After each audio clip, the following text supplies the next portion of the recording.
Coucou les amis, donc voilà, nouvelle vidéo. Donc là vous vous dites, bon, à mon avis, le capot ouvert, il est pas parti en vadrouille. Non, donc on n'est pas parti. Ce qui se passe en fait, c'est juste que bah là, le temps n'est pas terrible, donc on s'est dit qu'on n'allait pas partir ce week-end. Non, en fait, c'est juste que voilà, on est parti, donc on est revenu il y a une semaine, j'ai repris le boulot il y a une semaine, donc on est parti il y a 15 jours. Et donc voilà, on a changé la batterie cellule qui est tombée en rade dès le premier jour. On part à 9 h, à 13 h, j'allume la lumière, plus de lumière. Donc on a changé la batterie cellule. Donc on a repris une comme il faut, tout ça, impeccable, dans un magasin à côté de Lorient. Alors le nom, je ne sais plus parce qu'il y en a trois côte à côte, deux ou trois côte à côte. Je vous redirai ça, hein. Je mettrai un petit commentaire dans le montage vidéo. Donc voilà, vous verrez, ça s'affichera juste là, en dessous là, voilà. Je sais pas comment ils font les pros là, ils arrivent à dire exactement où est-ce qu'ils affichent le truc, ici, ici, ici. Voilà, moi ce sera sûrement par là. Alors je vise l'objectif, voilà, ce sera par là. Hein. Donc voilà, le capot ouvert, donc ouais, plus de batterie cellule, donc on l'a changé, impeccable, on est reparti, tout content, on avait de la lumière, tout marchait, nickel.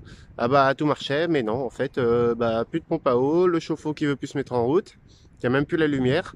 Donc c'est pas une question de remplissage ou pas, c'est qu'il n'y a même pas la lumière du chauffe-eau pour dire si il se met en défaut ou s'il se met en marche. Donc voilà, je j'ai pas de tableau électrique dans ce camping-car, vous vous doutez bien, un truc de 88, il n'y a pas un tableau électrique aux normes de 2020. Il a été touché, retouché, les panneaux solaires ont été installés par le passé, il y a eu beaucoup de choses de faites dessus, de refaites, on va dire façon maison. Donc voilà, donc beaucoup de petits, bah surtout je voudrais voir ces problèmes de pompe à eau parce que bah c'est chiant, hein, on a dû chauffer pendant une semaine, bah on est parti, ouais pendant une semaine on a dû chauffer l'eau pour laver les cheveux de madame, voilà pour la vaisselle pareil, donc c'est pas forcément pratique, hein, on a du gaz mais bon voilà à un moment donné, si on a un camping-car c'est qu'on veut un minimum de confort dedans, donc voilà, donc bah, je vais regarder tout ça aujourd'hui et puis bah c'est parti, on va chercher la panne. Donc voilà, si j'avais pas montré, c'est le compartiment moteur de Renault Trafic. Donc moteur 2 litres 100 diesel, 58 chevaux, donc 2 litres 100 atmosphérique, hein. Vous pouvez chercher partout, il n'y a pas de turbo. Donc 2 litres 100 diesel atmosphérique, 58 chevaux, notre foudre de guerre. Donc voilà, donc ça, la batterie moteur, une Varta, donc ça va, c'est de la bonne qualité. Je sais pas quel âge elle a. Nous, on a le camping-car que depuis mars l'année dernière, donc ça fait tout juste un an.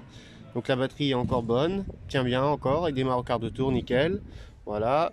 Le gros trou pour l'aération, ça c'est pareil, j'aurais bien voulu voir l'hélice parce qu'il fait un sacré raffut quand je le mets en route. Hop, hein, c'est du vieux de chez vieux, donc voilà. À voir, je peut-être si j'arrive à trouver mettre un roulement ou quelque chose, histoire que ça fait un gros bruit de roulement. Qui sûrement, je pense qu'il n'y a pas à l'époque, hein, à mon avis. Ou alors il doit être bien mort. Voilà, la petite partie moteur, donc voilà, la distri qui serait en face là, la boîte à air, j'avais changé le filtre à air, donc c'est impeccable, ça respire bien, ça démarre bien, ça marche bien. Et la fameuse batterie cellule, donc comme vous pouvez le voir, c'est pas du Made in Renault, hein. Ça c'est pas du Made in Renault, ça non plus, le cric qui tient avec la sangle qui tient la batterie, impeccable, en plus c'est pas comme si c'était de la ferraille juste à côté d'électricité, on est nickel, vous voyez les câbles. C'est du bien fait, c'est pas du fait, c'est du fait maison, mais du fait maison de je sais pas où ça. Donc voilà, les câbles, ça là. Donc encore là, ça va, il n'y a pas beaucoup de fils. Je vais vous montrer l'intérieur, vous allez voir tout ça, on va rire un peu. Donc voilà, la petite partie moteur du camping-car avec ces petites étiquettes d'origine. Ça par contre, c'est des choses importantes, hein. Eri Badget, Immer France, voilà. Le petit logo Renault là qui va bien, ça c'est important, les petites étiquettes d'origine, c'est déjà un signe que voilà, tout n'a pas été entièrement refait, défait, redéfait, redéfait, hein. Donc voilà, allez, on va aller voir l'intérieur, vous allez rire un peu. Donc, nous voilà à l'intérieur, donc faites pas attention au bordel, hein. J'ai dû faire un peu de place pour libérer cet espace là, donc voilà. Ce qui pourrait me servir d'armoire électrique en fait pour le camping-car. Alors c'est un merdier à ne pas nommer. Donc tout simplement pour vous expliquer, donc vous pouvez voir, hein, j'ai une tonne de câbles là-dedans. Ça change de couleur avec un domino, ça change de section, c'est pas mal. Donc ça c'est un transfo. Faut que je regarde de quelle année il est parce que bon voilà, mais il est plus fonctionnel, hein. Tout ça, ça alimentait une prise 220 qui était ici, qui se retrouve maintenant par terre là. Voilà, moi maintenant on a ça. un petit convertisseur qui marche très bien. Il charge très bien les téléphones, il charge tout bien. 300 watts, pour l'instant c'est suffisant. On verra peut-être à mettre un peu plus gros plus tard. Mais voilà, en tout cas celui-là il fonctionne bien. Par contre voilà, c'est tout ce merdier là. Donc là ça sert plus à rien. Ça alimentait cette prise là. Tout ça c'est plus fonctionnel apparemment. J'ai regardé là-dedans, il n'y a plus de tension. Donc je retrouve pas mes 12 volts. Donc je sais pas. Donc voilà, je vais aller faire un petit peu mon chercheur. Des fouilles archéologiques dans la fosse. Hein, vous voyez un sacré bordel avec les tuyaux de chauffage qui passent à côté. Il y a des câbles, des diamètres énormes. Ça c'est pareil, je sais pas où est-ce que ça va, où est-ce que ça vient. Là ça doit être un 5 câbles en plus si ça se trouve. Voilà, c'est tout un merdier. Le problème c'est que je ne veux pas tout démonter, tout arracher comme ça parce que bah, j'ai l'intention de repartir dans les semaines à venir. Donc j'aimerais bien que le camping-car marche surtout. Que les panneaux solaires rechargent la batterie parce que pour l'instant il y a que tout fonctionne, hein, juste à part la pompe à eau et le chauffe-eau, mais tout à mon avis arrive ici à un moment donné pour aller sous le capot moteur qui se trouve là-bas. Donc voilà, donc je pense que je vais farfouiller tout ça, chercher qu'est-ce qui va où, qu'est-ce qui revient où, et puis voilà, ça va être un beau merdier en sachant que donc j'ai comme endroit j'ai ici aussi donc une petite trappe qui a été faite. Parce que je pense que le camping-car était entièrement remasterisé à l'intérieur. Donc voilà, là j'ai une trappe aussi. Donc ça c'est l'avantage que j'avais eu avec le camping-car, c'est que j'ai plein de pièces. Là j'ai de la pièce, hein. J'ai un alternateur et une pompe à eau. J'ai du câble, je dois avoir un câble ça doit être un câble de compteur. J'ai des durites, franchement j'ai beaucoup de choses. J'ai eu beaucoup de choses avec le camping-car, j'ai de la chance sur ce côté-là. Bon par contre à côté de ça, voilà, l'électricité... c'est à voir. Donc ça, c'est mes deux contrôleurs pour les panneaux solaires. Bah pour les batteries, je sais quand ça recharge les batteries ou pas. Chacun a sa batterie. Et franchement, maintenant, franchement, ça marche bien. Donc j'ai découvert, du coup, vu que la batterie de cellule ne marche plus, que celui du bas ne s'allumait plus. Celui-là. Donc du coup, je sais que celui-là, il charge la batterie cellule. Que l'autre, ça doit être la batterie moteur. Donc voilà, donc ça déjà, c'est un bon point. Et puis bah on va farfouiller partout là-dedans. Donc c'est parti. Je vous retrouve tout à l'heure. Je vais faire mon petit Sherlock Holmes. Bon, après quelques minutes de recherche, je commence à y voir un peu plus clair. En fait, donc les pinces, parce que là j'ai juste des petites pinces toutes mignonnes, petites pinces crocodile là. Donc les pinces là alimentent, comment dire, les trucs bleus qui y a à l'intérieur pour les panneaux solaires. Pareil ici, voilà.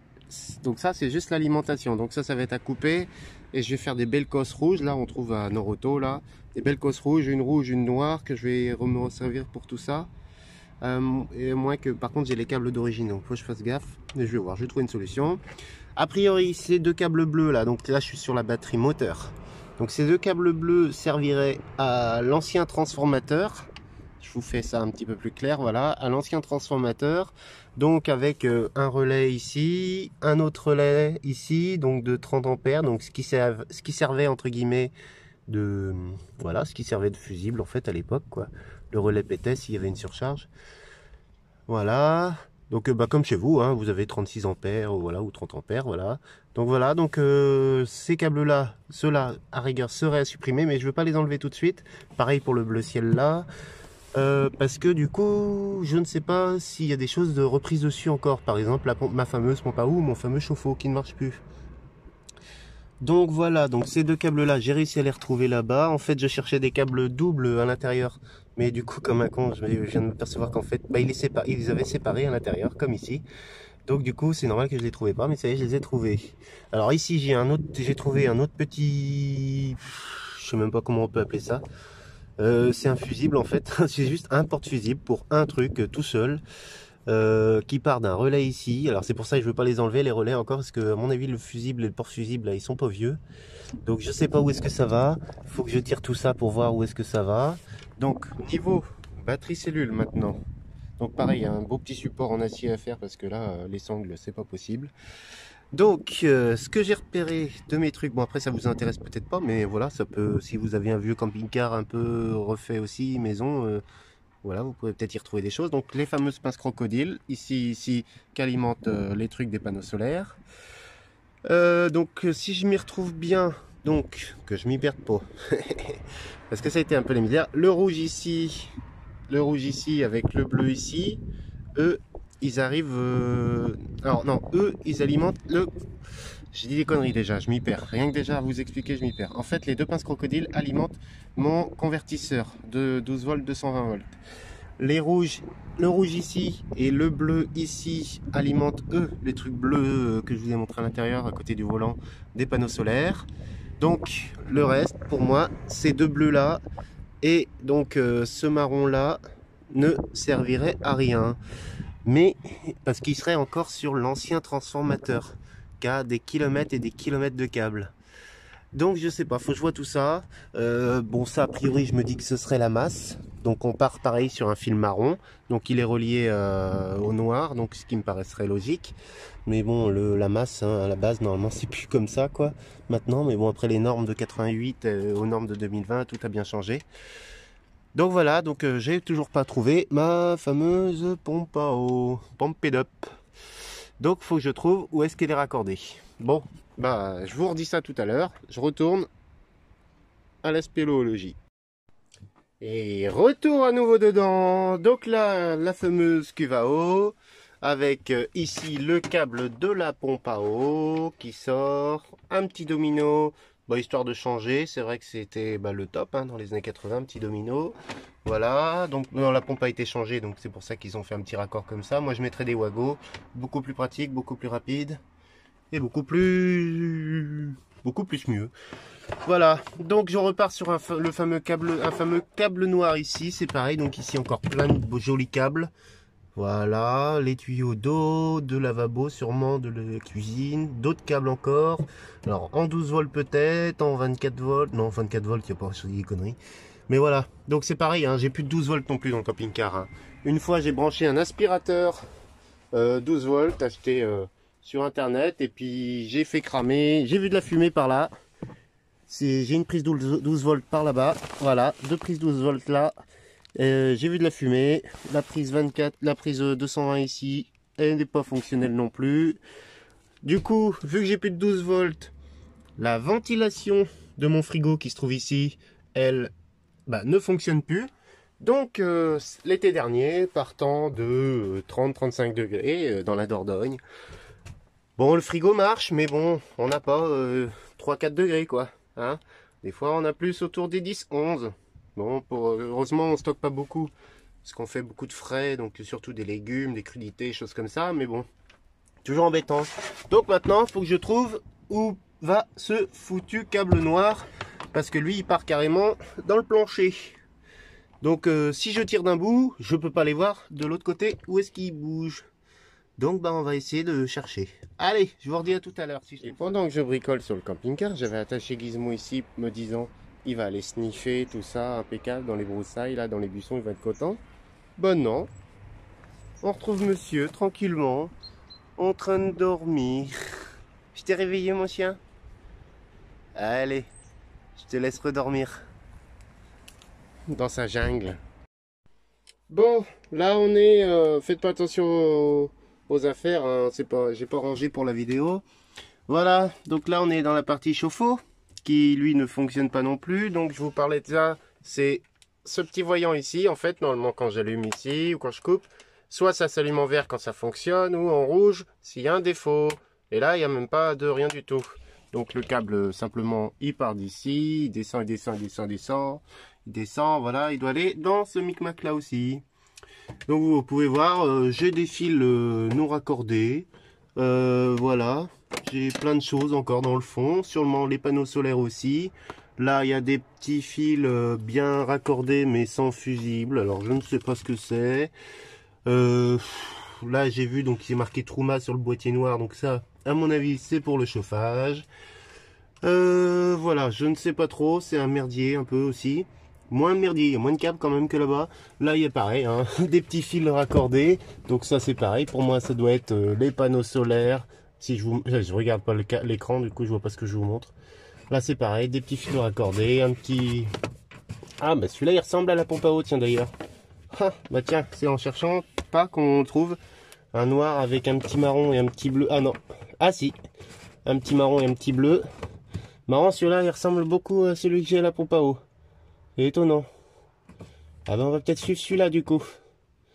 Bon, en tout cas, voilà, je vais déjà aller me boire un petit café, réfléchir à tout ça, parler avec madame aussi, voir, parce qu'on va pas entamer les gros travaux, hein. J'ai pas envie de tout démonter. Je veux dire, le but c'est qu'on puisse partir quand même.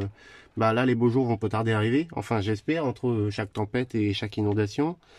Voilà, donc c'est qu'on puisse repartir quand même très rapidement. Donc moi, si je me mets à démonter, il y en a pour un moment.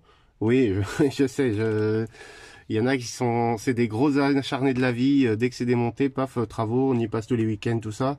Moi, le but du camping-car, c'est d'en profiter, c'est pas de qu'il reste démonté tout le temps. Donc voilà, donc on va regarder ça tranquillement. Je vais aller boire un petit café et puis parler de tout ça et puis réfléchir et puis surtout m'habiller dans une tenue sale parce que j'ai pas prévu de. Je vais peut-être devoir m'allonger sous le camping-car. Je vais voir ça. Donc voilà. En tout cas, bah, je vais mettre cette vidéo en ligne telle quelle. Si vous avez des idées, des petits conseils, n'hésitez pas, hein, commentez tout ça. N'hésitez pas, commentez. Si vous, d'ailleurs, s'il y a même un électricien automobile, pourquoi pas, qui serait en Bretagne, bah n'hésite pas à faire signe, hein, un petit commentaire, un petit, et pourquoi pas, une petite rencontre, travailler un peu dessus. Si voilà, moi ça m'intéresserait, on pourrait se faire ça tranquillement. Et voilà. Et puis bah sinon moi je vais continuer mon petit barda de chemin en cherchant tout ça. Et puis en trouvant mes petits problèmes. Bon, bah je vous dis à plus tard. Et puis bah je vous refais signe, hein, quand je me replonge dans l'électricité. Quel plaisir l'électricité automobile. Allez, à bientôt les amis.